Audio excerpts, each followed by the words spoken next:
Aviez-vous remarqué Thor transformé en grenouille dans la série Loki? Voici 8 choses qu'il fallait remarquer dans la série Marvel Disney+, Loki. Numéro 1, les hommages cinéphiles. Dès les premières scènes de Loki, l'ambiance kafkaïenne de la TVA rend bien sûr hommage à Brazil de Terry Gilliam, tandis que sa mascotte animée, Miss Minute, est directement inspirée du sympathique Monsieur ADN de Jurassic Park. Et dans l'épisode 3, 2 soldats sont crédités comme étant Hudson et X, une référence sympathique aux personnages interprétés par Michael Biehn et Bill Paxton dans Aliens le Retour. Numéro 2, les légendes urbaines. Société secrète oblige, la TVA nous fait revisiter quelques légendes et théories du complot célèbres, à commencer par le navire de guerre présent dans l'épisode 5. Il s'agit du USS Eldridge, célèbre pour être au cœur de l'expérience de Philadelphie de 1943, une histoire de conspiration à base d'extraterrestres et de voyages interdimensionnels qui s'est avéré être un canular. Au même titre que l'incident de Roswell, on peut d'ailleurs voir une épave de soucoupe volante au début de l'épisode. On peut également lire sur un écran de la TVA Oak Island, Nova Scotia, un lieu supposé abriter un célèbre trésor contenant entre autres le Graal. Une piste confirmée plus tard par les gobelets dans lesquels boivent les Loki, gobelets qui seraient donc peut-être tous des versions alternatives de la Sainte Relique. C'est également dans le repère des Loki que l'on trouve une borne d'arcade Polybius, tout droit sortie d'une légende urbaine des débuts d'Internet. Ce jeu vidéo introuvable des années 80, créé par le gouvernement américain, était censé rendre fou quiconque essayait de jouer. Numéro 3, Trog. Toujours dans le repère des Loki, on a tous reconnu le marteau de Thor, Mjolnir, enterré au-dessus de leur tête, juste à côté d'une grenouille qui n'est autre que Trog, la version de Thor transformée en grenouille par Loki, dont il a déjà été fait mention dans Thor Ragnarok. Pardonne-moi de t'avoir changé en crapaud. C'était une blague innocente. C'est vrai, c'était à mourir de rire.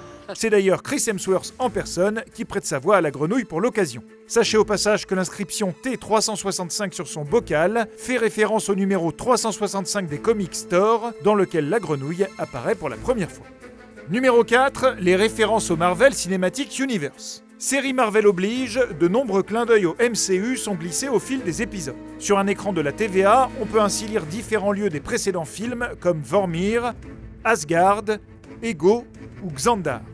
Le centre commercial Roxcart fait lui sans doute partie de la Roxxon Corporation, une société écran de Hydra déjà présente dans Iron Man, Daredevil et Agent Carter. Une Agent Carter dont on a reconnu la silhouette en train d'être escortée par un garde dans l'épisode 1. Enfin, dans le néant de l'épisode 5, on a repéré le casque géant de Yellow Jacket, adversaire de Ant-Man dans le premier film, ainsi que le vaisseau Kree de Ronan l'Accusateur, apparu dans Les Gardiens de la Galaxie et Captain Marvel. Numéro 5, les références aux comics. Bien évidemment, la série est aussi truffée de petites références aux aventures papier de Loki. À la fin de sa bande, on peut voir la mention ETH 616 en référence à la Terre 616, l'univers principal des comics Marvel. Dans la bibliothèque de la TVA, on peut voir un numéro 372 en évidence derrière Loki, un clin d'œil au Comic Store numéro 372 dans lequel est apparue la TVA pour la première fois. Parmi les easter eggs dans le néant, on peut voir le petit hélicoptère que pilotait Thanos dans une BD de Spider-Man de 1979, ainsi qu'une tête de statue du tribunal vivant, une entité cosmique créée par Stan Lee. On notera également que Sylvie est un mélange entre deux personnages des comics, Lady Loki et Sylvie Lushton, une enchanteresse à qui Loki a donné ses pouvoirs. Quant au look du classique Loki, il est bien sûr inspiré du look original de la version papier du personnage. Numéro 6, Mobius.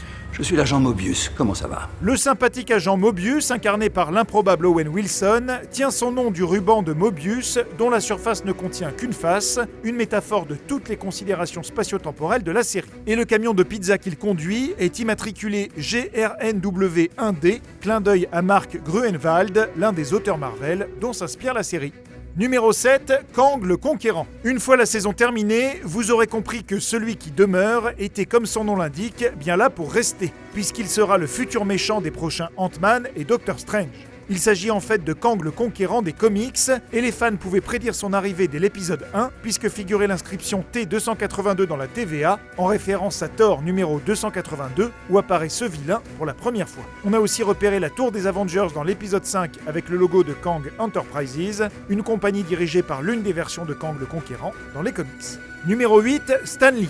Enfin, Marvel n'en a pas totalement fini avec les hommages au regretté Stan Lee, créateur entre autres du personnage de Loki, puisque l'on peut voir son portrait sur une fresque du tribunal où est jugé le héros. Mais ça, bien sûr, vous l'aviez remarqué, non?